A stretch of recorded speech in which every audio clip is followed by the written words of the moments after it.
Greyhound View this week, we take a look back at the second round of the John J.Casey 575 from Shelbourne Park, plus the Stanley Racing Open 525 from Galway. We visit trainer Marcella Campbell and her family at home in County Laois. But first, it's racing from Harold's Cross.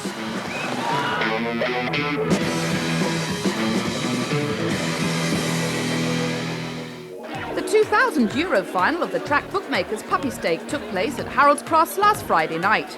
But before the action got underway, Michael Fortune spoke with chairman of the IGB, Pascal Taggart, about the financial performance of this rapidly growing sector. Every year is getting better and better, because you know yourself, around about 1995 we had 550,000 people going downwards and vanishing fast. This year we had over 1.1 million.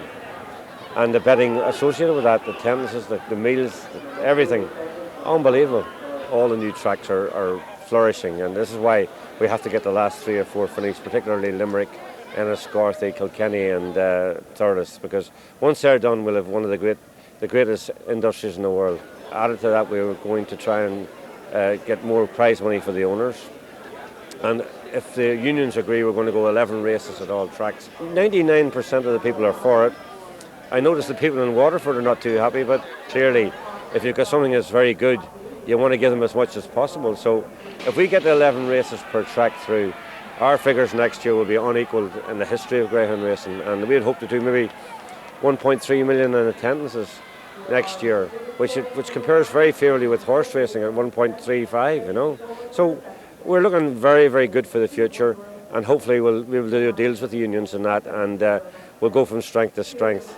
The Intertrack has been very successful over the last year, 3.8 million. Michael, you and I love greyhound racing, and the only disappointment we have of going to Harold's Cross and Shelbourne is we only get 10 races. The lucky people down the country get 20 races, and they're going to get 22 races, and they're going to get 10 races or 11 races in Shelbourne, the best racing in the world. So we're the guys that are getting done on the thing, but they have the greatest night out ever, 22 races, and 11 from Shelbourne and Harold's Cross, and every night of the week. Utopia, as long as you have enough money to go along. We join in Fortune now for the lineup of the final. In Trap 1, Addy Amos, owned and trained by Aidan Roach down in Wexford, a son of Come On Ranger and Charming Lizzie, has good pace. He's won 3 of 8 starts. He dead heated in the semi-finals with Aero Star. He's well drawn. Into Corrig Nikita. This daughter of Spire Nikita and Tracy's Honey is trained by Michael Gleeson for Sean Martin in Laois, a strong running bitch. She was a little unlucky in the semi-finals when balked at the opening corner. In the white jacket of 3, we have Aerostar, trained locally by Mick O'Reilly for Anthony O'Sullivan in Dublin, a son of Pete's boss in Mossy Steel. He normally does his best work from the second bend. He's won 5 from 12. In 4, Whitehall Chief, subject to strong support in these semi-finals. This son of Legal Chief and Benison Rose is owned and trained by Chris Monaghan. He was balked in the semis. He could play a part this time. In 5, the hot favourite, Canary Beauty, trained by Seamus Graham and Ballymoyler for Jim Healy and John McGough. This is a daughter of Top Honcho and Adrian's Beauty. She powers to the corner. She stays strongly. She's won 5 from 6. She's a worthy favourite. And finally in Trap 6, completing the lineup is Clonbrine Girl, owned and trained by Patrick Burke in Kildare. This daughter of Tom's the Best and Clonbrine Lady would prefer an inside berth. She's the outsider of the lineup. Runners now in traps for the final of the Track Bookmakers Puppy 525. The favourite in Trap 5, Canary Beauty. She's a 4 to 5 chance now with the layers. The hare now up behind traps and away they go. And first to show is trap number 3, Aerostar, with number 6 on the outside going up well. That's Clonbrine Girl into the corner, and number 5, Canary Beauty, now squeezes through to take up the running from number 6, Clonbrine Girl. Back in third, number 1, Addy Amos, moving strongly into second, but Canary Beauty, the favourite, leads by 5 lengths into the third bend. Number 1, Addy Amos, is continuing in second. Back in third, number 6, Clonbrine Girl, now been tackled by number 2, Corrig Nikita, but around the final corner, it's number 5, Canary Beauty. Here comes number 1, Addy Amos, up Dome Straight. Canary Beauty running very wide, but she's going to win it. Second, number 1, Addy Amos.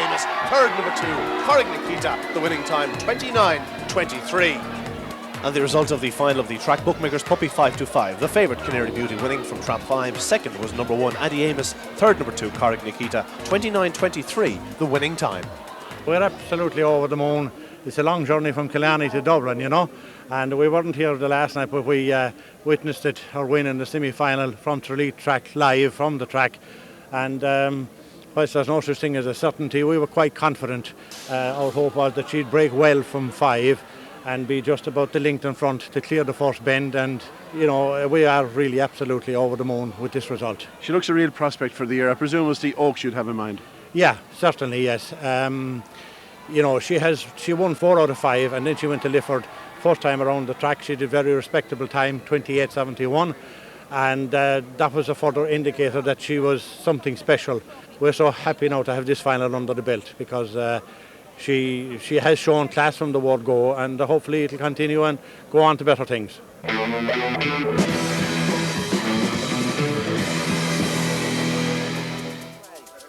Some weeks ago, we visited musician Phil Coulter at his home in Bray for the launch of the President's Award Benefit Night to be held in Shelbourne Park on Thursday the 22nd. Another man very much involved is Chief Executive of Gaisca, John Murphy, who explains more about the award itself.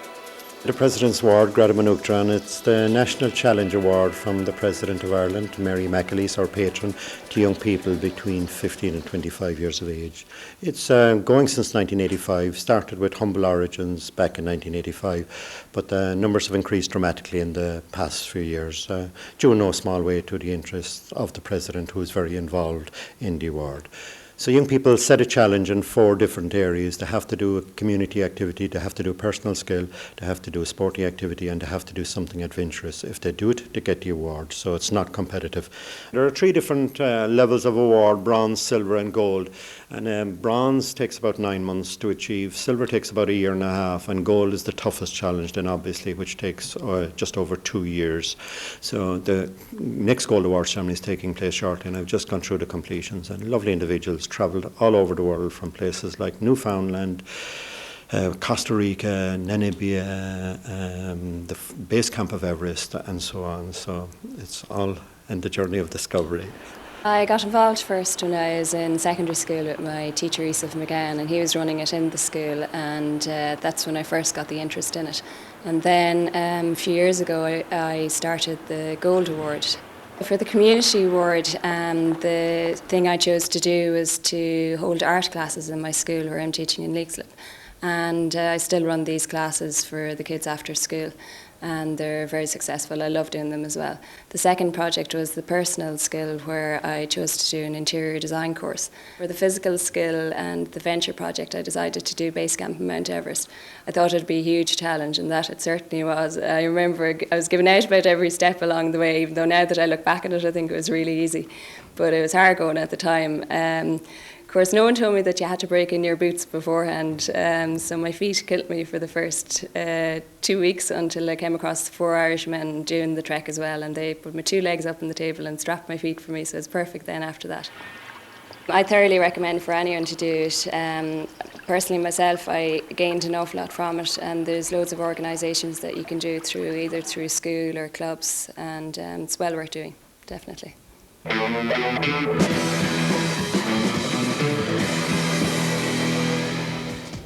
There was a big crowd at Shelbourne Park on Saturday night where the quarter-final heats of the John J.Casey 575 took centre stage. It was a bitterly cold evening, and on the night the track was running a little bit slow. In the opening heat, Shelbourne racing from Trap 2 was a strong favourite, though she was going to have to do it from off the pace. In 1, Johnny Jump Up, 2, Shelbourne 3, Witches Lark, 4, Satanta, 5, Canute, and in 6 is Blue Panther, the hare now coming up behind Traps. And away to go in this opening heat. Now it's a very level start, but 6 is showing good early. That's Blue Panther, leads up from number 1 on the inside. Johnny Jump Up, 5 Canute is close up. It's 6 around the corner in front. Blue Panther from 1 Johnny Jump Up. Canute is bumped at this point, but now into the far side. It's 6 Blue Panther, 4 Satanta showing very good pace to move into second, and he's moving rapidly. Here comes number 2 Shelbourne with a big run, but still out front it's Blue Panther, 2.5 lengths from 4 Satanta, and here comes 2 Shelbourne with her flying finish. It's 6 in front, now being challenged by 2, and Shelbourne gets up in the final strides to win it from number 6 Blue Panther in second, number 4 Satanta is third, and Canute in fourth. The time 31.81. The second heat looked a wide open affair. Claims could be made for 3 Bells Hell, Dita Davy, Chestnut Jet and Davern Chief. The race to the corner was going to be all important. But in 1, 3 Bells Hell, 2 Dita Davy, 3 Chestnut Jet, 4 Davern Chief, 5 Best King and 6 Baytown Billy. Away to go, it's number 4 Fast Out, Davern Chief leads up. Davern Chief number 4, but number 3 Chestnut Jet going out. Number 2 Dita Davy and the inside, and number 1 under wide inside, that's 3 Bells Hell. Bit of bunching at the corner, and now number 3 Chestnut Jet is clear into the back straight from 1 in second place. That's Three Bells Hell. Then number 2, Dita Davy, beginning his run. Davern Chief is back and forth. Onto the third bend, it's still number 3 out clear. He's not going to be caught now. He's a very powerful finisher. Number 3, Chestnut Jet, way clear here from 2, Dita Davy in second. Running on well as usual. 4, Davern Chief is third. And 1, Three Bells Hell comes next. The time 31.72. The big three in the market in the third heat were reigning champ Pie in the Sky and Coolavani Eddie. It could have gone any way. Been 1 Coolavani Bird, 2 reigning champ, 3 Automatic Show, 4 Pie in the Sky, 5 Swampy Joe, 6 Coolavani Eddie. Away they go. Number 4 Fast Out. That's Pie in the Sky leading up. Number 2 reigning champ going up well on the inside. 5 Swampy Joe on the outside. And 2 reigning champ takes it up before the bend. From 4 Pie in the Sky in second. Into the far side. It's number 2 in front, reigning champ. 4 Pie in the Sky is second. Now number 6 Coolavani Eddie begins his strike for home in third place. But it's still out front. 2 reigning champ from 4 Pie in the Sky. And number 6 Coolavani Eddie closing. Although he has to check there. And turning for home. Number 2 reigning champ. He faded on the run in last week. Will he do it this time? It's 2 reigning champ in front. 4 coming on the far side. Pie in the Sky. Oh, it's very close between 2 and 4. With number 6 Coolavani Eddie third. And 1 Coolavani Bird flying home in fourth place. The time 31.97. In the final heat, Carmen Knight was made a strong favourite, racing from trap 5. He was unlucky in defeat last week, behind Dundrum Prince. They met again on this occasion. In 1, Never Give Up. 2, Dundrum Prince. 3, Mr. Mercedes. Trap 4 is vacant. In 5, Carmen Knight. And 6, Lenski Honcho. The hare behind traps for this final heat. And away they go. It's now a very level start. Number 3 out well, moving wide, Mr. Mercedes. 5 going up on the outside, Carmen Knight. But number 2, Dundrum Prince, leads again, as he did last week. Now into the back straight. It's number 2, Dundrum Prince in front. But here comes number 5, Carmen Knight. Closer than he was last week. In second place, challenging down the back, but 2, Dundrum Prince is holding him. It's Dundrum Prince, Carmen Knight on his outside. They're neck and neck coming under last bend. There's a neck in it. 2 in front, running a bit wide. And carrying Carmen Knight with them. Bit of bumping in behind. There's number 2, Dundrum Prince still in front. Carmen Knight running on strongly. And 3, Mr. Mercedes in third. It looks as though number 1, Give Up, is next. But number 2, Dundrum Prince, the winner there. The time 31.72. And we'll be back in Shelbourne Park next Saturday night for the semi-finals of this event.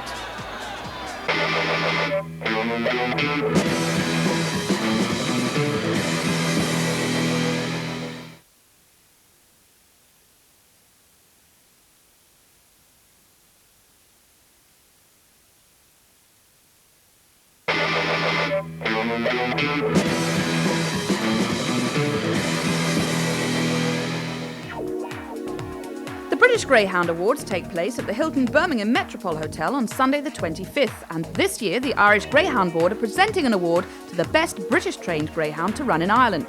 The 3 nominees are 1. Erica's Equity, seen here going on to win the Ted Hegarty Marathon running from Trap 4. Here comes Erica's Equity. She's come from nowhere and she grabs the spoil. Erica's Equity takes it. Next is 1 Yard in the semi-final of the Sporting Press Irish Oaks, running from 3. 1 Yard sweeps to the front from Lovely Dog at the third bend. Here comes number 5, Long Valley Tina with that flow. She's forced to check. And now it's number 3 coming up the straight, going to win this one. That's 1 Yard. Wins it nicely. And finally, La Fontaine running from Trap 4 in the semi-finals of the Paddy Power Irish Derby. Off the final bend into the line, and Wood is challenging, and Droopy Joel gets up short in the line to win it from Mustang Mega, with 4, La Fontaine getting through in third. The winner will be announced on the night, and we'll bring you up to date on our next programme.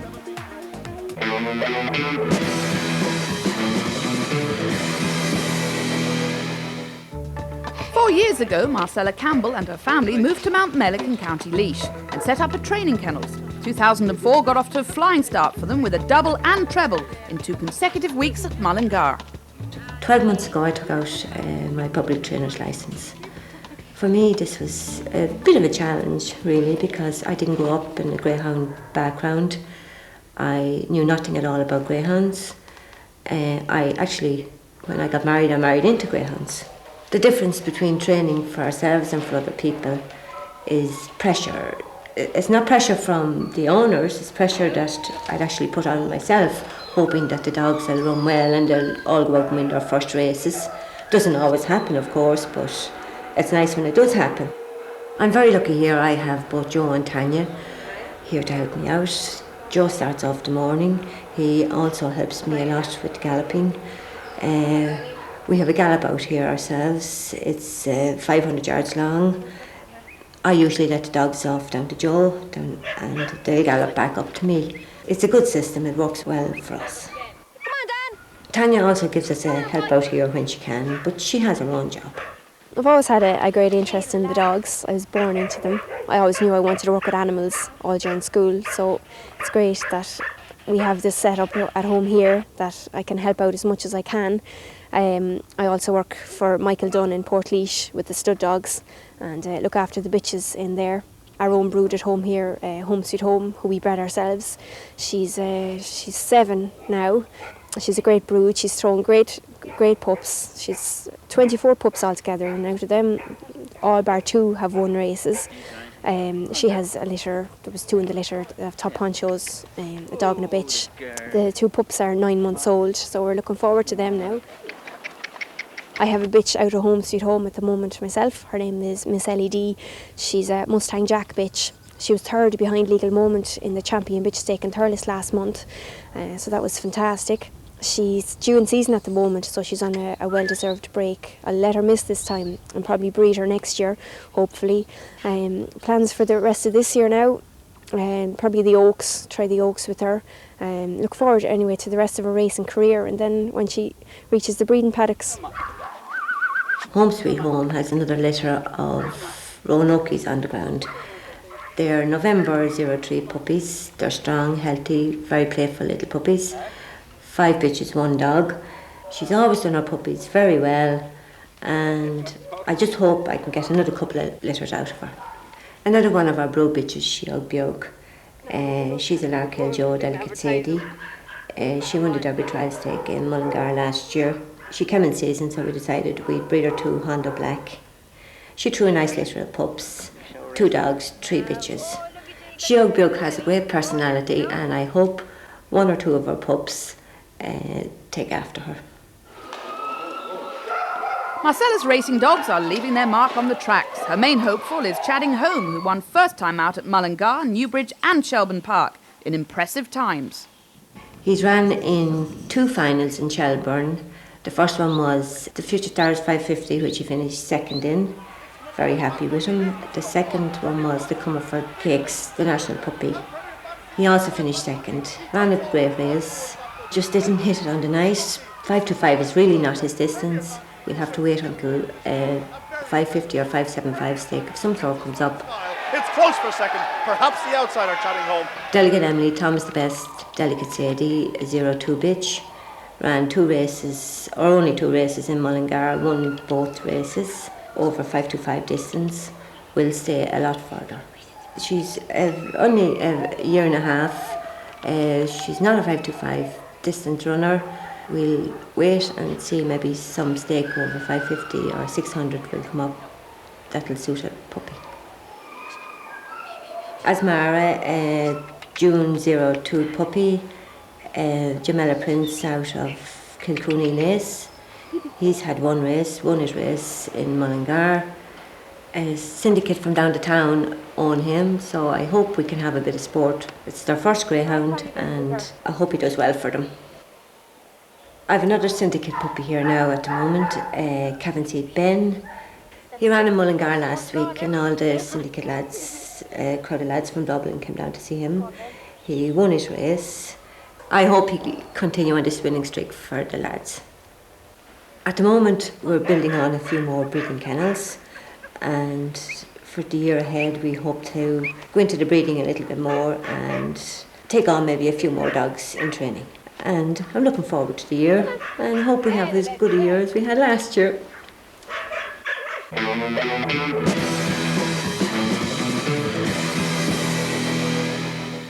The Stanley Racing Open 525 looks certain to provide some top-class action at Galway on Saturday evening, and those that made the journey didn't leave disappointed.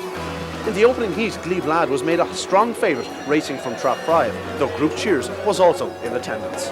1 Lady Temple, 2 Ring Road Master, Rachel's Earliest 3, 4 Group Cheers, 5 Glebe Lad, and in 6 it's Billabong. The one they all have to beat here is running from box 5. That's Glebe Lad, and he breaks reasonably well on the outside along with Billabong. Group Cheers in the centre alongside Rachel's Earl. Lady Temple on the rails. There's some trouble behind, I can tell you, but out front it is our leader, Group Cheers, that's in front from Billabong. and Glebelad the favourite, the one that's out of it. Group Cheers leading now by 3 lengths into that third bend from Billabong. Up front, it's still Group Cheers now as he swings for home. Group Cheers is going to win here. Second will be Billabong, and it's Lady Temple that qualifies in third. In the second heat, Cold Calling and Side Cash were the two that dominated the betting. The race to the corner was going to be all important here. In 1, Plasticine Fly. 2, Group Venture. Best Dancer in 3. In 4, we have Cold Calling. Tinnock Samson 5 and 6, Side Cash. There's plenty of support about number 4, that's Cold Calling. He arrives at traps from the Norfolk Racing, and Cold Calling bombs away. Close for second going into the opening bend, but no doubt about our leader, that's Cold Calling. Plasticine Fly well there, so 2, Side Cash behind. Best Dancer back in 4. Out front though, it's Cold Calling. Plasticine Fly is beginning to make ground along with Side Cash. Cold Calling by a length in between bends. Plasticine Fly is on the rails and gaining ground all the time. They hit the final bend and up towards the line. It's going to be very, very close, and at the line, desperately close between Cold Calling and Plasticine Fly.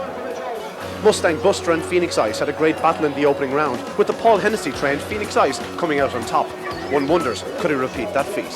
Tamna Cullum is 1, Mustang Buster in 2, Phoenix Ice is 3, 4 Vacant, in 5 Fat Bow Wow and 6 Tyrone Champ. There's little to separate Mustang Buster in 2 and Phoenix Ice in 3 in terms of the betting. They're away in racing. It's Tamna Cullum that breaks well from Mustang Buster between the pair into the opening bend. Tamna Cullum in the red jacket goes on. Mustang Buster gains ground on the outside. It's close between this pair down the back straight. Tamna Cullum and Mustang Buster, and Phoenix Ice now goes through to lead at the third bend. It's Phoenix Ice stretching clear by a couple of lengths as he hits the final bend and into the finishing straight. It's Phoenix Ice for Paul Hennessy up towards the line. Tamna Cullum is second, and it's going to be Fat Bow Wow that makes it through also. Paul Hennessy had a great chance of completing a double in the final heat. Tyra Marita broke the track record in the opening round, and she looked the one to beat, though 10 Men, her kennel companion, also had strong claims. In 1, Tyro Marita. 2, Tamna Rolo. 4, Catch the Piper. Creevy Joe in 5 and 6, 10 Men. It's no great surprise that 1, Tyro Marita is our odds-on favourite here. An awesome trap-to-line display last weekend when clocking 28.51. Doesn't break well tonight. 10 Men is out from Creevy Joe. On the rails is Tyro Marita, but in front it's 10 Men now by 3 lengths from Tyro Marita. Creevy Joe is in third. Paul Hennessy looking for a double. Now Tyro Marita pursuing 10 Men into the third bend and gaining ground little between 10 Men and Tyro Marita. Tyro Marita is getting the better, and up towards the line it's Tyro Marita that's going to score here. 10 Men second and Tamna Rolo is third. And there promises to be more great action from Galway next Saturday night for the semi-finals. And now it's time to look at the fixtures for the rest of the week. On Thursday, it's the President's Award benefit night at Shelbourne Park. Then on Friday at Newbridge, it's the first round of the Millhouse Marathon and the final of the Brennan's Vet Supplies, while at Dundalk, the Open 670 gets underway. On to Saturday, and it's back to Shelbourne Park for the semi-finals of the John J.Casey 575 and Galway for the semi-finals of the Stanley Racing Open 525. Sunday at Clonmel sees the third round of the IGB Unraced. For quick and concise information on Greyhound form, race cards and a multitude of data, visit the Irish Greyhound website at www.igb.ie. Next week we'll bring you all the action from the President's Award benefit night and of course the semi-finals from Galway and Shelbourne Park.